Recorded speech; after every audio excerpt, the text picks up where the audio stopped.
have only one pair of good boots, and I seldom get to use them. But they were the first thing I packed. For 15 days I traveled through Central Africa, into the middle of the continent, in the middle of some of the worst humanitarian disasters in the world. Our objective was to gauge the state of the church here, if there was one, and to learn how Africa Inland Mission might re-engage these lands with a renewed missionary effort. What do you take on a trip like that? Good boots and a Bible, a notebook and an open mind, and, if you dare, an open heart. Into Sudan, Congo, Chad, and the Central African Republic. 4 countries with a combined landmass equal to 2/3 of the United States, but without the roads. So where the Land Rovers wouldn't go, we traveled by air, motorcycle, dugout canoe, and of course by foot, over thousands of miles of savanna, rainforest, mountain, and desert. The landscapes were forbidding and beautiful. Sunlit villages of thatch and meandering footpaths, smiling children, women carrying the wares of life on their heads. But one has a sense, on a journey such as this, that there's more to the story of the people and the land than you can catch at a glance. When you take time for a cup of tea and a conversation, you begin to see the real picture, and it is largely a disheartening one. From the southern mountains of Sudan all the way inland to Lake Chad, these 4 unique nations share one tragic history. Each gained independence from colonial rule somewhere around 1960, and each replaced one kind of oppression with another. What followed has been decades of human conflict and unfathomable suffering. Economies and communities were destroyed, infrastructures crumbled, people scattered, the wicked prospered, and the righteous lost their homes. All 4 countries in recent years were listed among the 10 least stable places in the world, but those are only the political woes.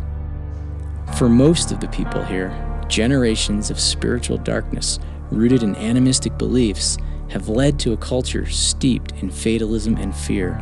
The spirits which they believe control their world are the most prominent and powerful forces in their lives, and the influence of Islam simply brings more fearful uncertainty. My boots plodded through the thick elephant grass in the Imatong Mountains, tracing out a path up a hillside and back in time to an era when missionaries lived and worked here. Their house, like the Bible school they built, lay crumbling and bare, returning to the clay from which its bricks were cast. Sudan's war in the 80s drove the missionaries out and shut down the school. The church scattered, but somehow survived. It even grew. How is that possible? It's been said that the local church is the hope of the world, and in Central Africa, glimpses of that hope still remain, though they might seem like the courageous flickers of a lamp about to go out.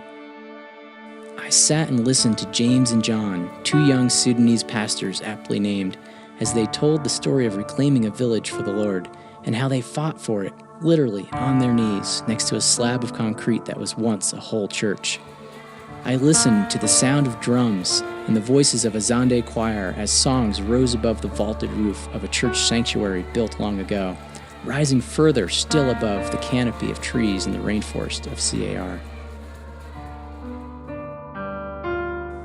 I traveled down the Chari River with Pastor Samuel and ventured onto the waters of Lake Chad. There we prayed, boldly it seemed, for the gospel to one day take root this far inland. I saw the gleaming faces of the graduating class from the Bible Institute in Adi.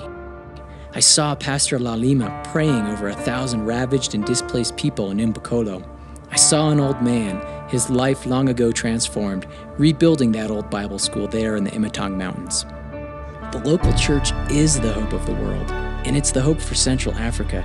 It is God's chosen instrument to transform lives and bring people into His kingdom. It is His instrument to preserve a community, a country, and the world from the debasement and destruction of sin. As Jesus told His disciples, "You are the salt of the earth, the light of the world."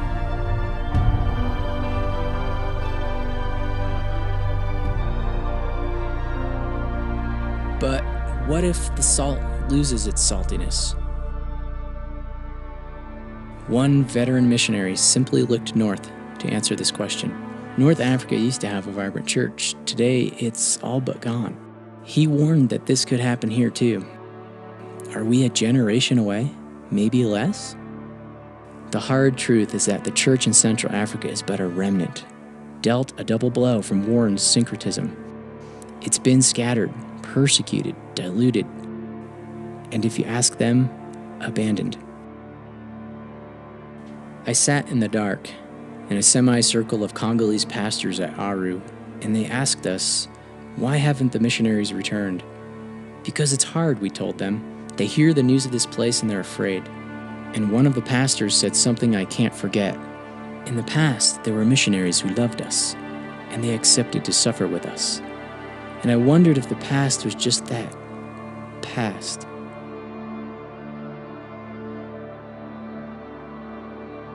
The danger now is that the living stones of the body of Christ are looking much like the actual stones of many of the buildings, crumbling, one wall where there should be four, choked and overgrown with weeds. AIM's initial missionary effort in these lands was not perfect, but the foundation laid by those first pioneers somehow endured a 40-year absence. We need to build on that. And church leaders are asking for missionaries, people who love Jesus and are willing to share their lives and talents to perhaps meet a practical need while all along addressing the most important one, transformational discipleship. It's time AIM returned to Central Africa.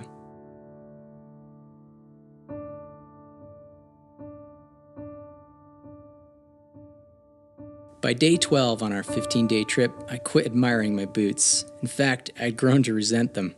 Gore-Tex doesn't really breathe when it's 117 degrees out. My feet were aching and blistered. I remember joking with our pilot, something about the feet of those who bring good news, and he chuckled. Don't know why they're called beautiful, he said. The missionaries who have served here have trashed their feet. Only God could call them beautiful. This is a hard place. This is a hard calling. How do you live in a land of persistent instability? How do you minister to the spiritually oppressed and oppressive? How do you learn the language, understand the culture, navigate the government abuse? How do you throw up your hands in frustration and embrace a friend at the same time? What do you do when the next war touches you and it's your turn to flee? What if you lose all your stuff? What if you lose more than just your stuff? What if it's worth it? Can we afford to wait for things to become easy? I don't know what to do with this. God is calling me to something, but is it something this hard? I have these feet, and they can go, even if they're not experienced. But the question I'm asking is this: are they willing? Willing to walk some of the earth's most beautiful and devastated lands? Willing to stand side by side with those of my African brothers and sisters? Willing to be trashed in the process and one day be called beautiful? Are my feet willing to move against the fear? I don't know what to do with this, but there's one thing I do know. I can no longer just walk away.